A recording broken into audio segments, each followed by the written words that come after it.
Welcome to the Spirit Room. This podcast is a gathering place for people in search of personal growth and life's higher meaning.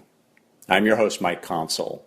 I also invite you to spend time on the Spirit Room website, where you'll find headlines about religion, spirituality, psychology, and the New Age movement. Just go to thespiritroom.org. Let's talk about gratitude. Oprah Winfrey says that 21 years ago she started a gratitude journal, and it is the single most important thing that she has ever done. Now you can imagine how Oprah has tried every self-development and human potential and spiritual practice imaginable. There's been so much of that on her programs, and yet it is the gratitude journal that has had a more positive effect than anything else she has done. She says, what I know for sure is that no matter what's going on in your life, if you concentrate on what you have, you will always end up having more. If you concentrate on what you don't have, you will never, ever have enough. So here's what Oprah does for the past 21 years. Every day, she writes down 5 things at the end of the day that she is grateful for. And she says that you have to physically write them down because there's power in the words and actually forming those words on paper. Then she says what happens is if you go through the day looking for the 5 instances of gratitude that you're going to record, that you're going to write down that evening, you are more alive and receptive to the goodness that comes into your life.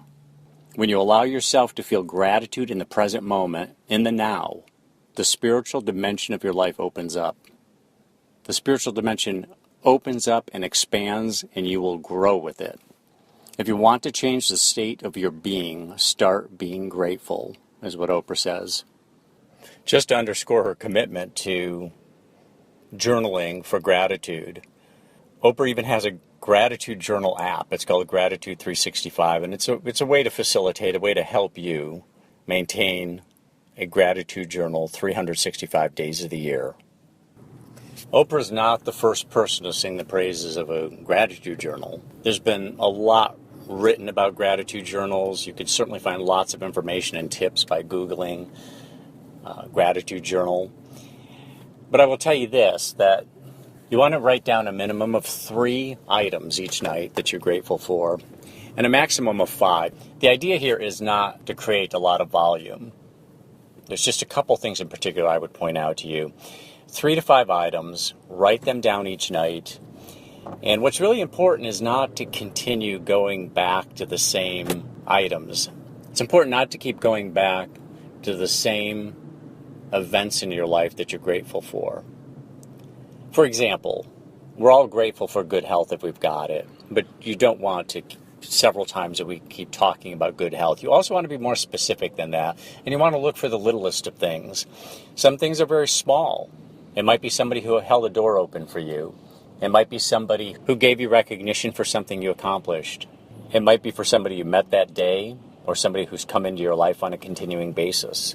This falls right into line with the concept of counting your blessings. I mean, how many times have you heard people say, count your blessings? That's what a gratitude journal is really all about. We see the blessings in our lives. We are grateful for them. And we express that gratitude each and every day in a journal.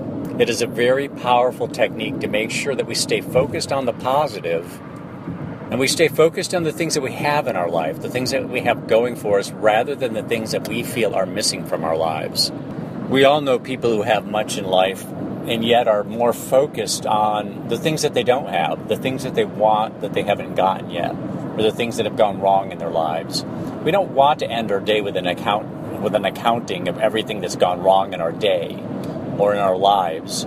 It's destructive to do that. What is constructive is to identify the things in our lives that are positive. It's a way of not dragging ourselves down, but building ourselves up.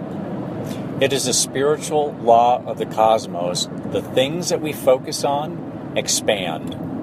And if we're focused on the negative, then the negative expands. If we're focused on the positive, then the positive expands. If you're not already doing a gratitude journal, I would really recommend that you start one. Give it a try. Give it some time. Be specific in the things that you're grateful for. Be consistent in your practice. That doesn't mean that you have to write in your gratitude journal every night, but you certainly want to be consistent with it. You certainly want to do it at least a few days a week, and I would recommend doing it every night. It doesn't take much time, and it ensures that each and every day we are staying focused on the things that build us. I'll also say that one of the things that makes a gratitude journal so effective is that it is so easy to do that it's the type of practice we can keep up. There are a lot of practices that are pretty complicated or pretty onerous. They take a lot of effort. A gratitude journal does not take a lot of effort.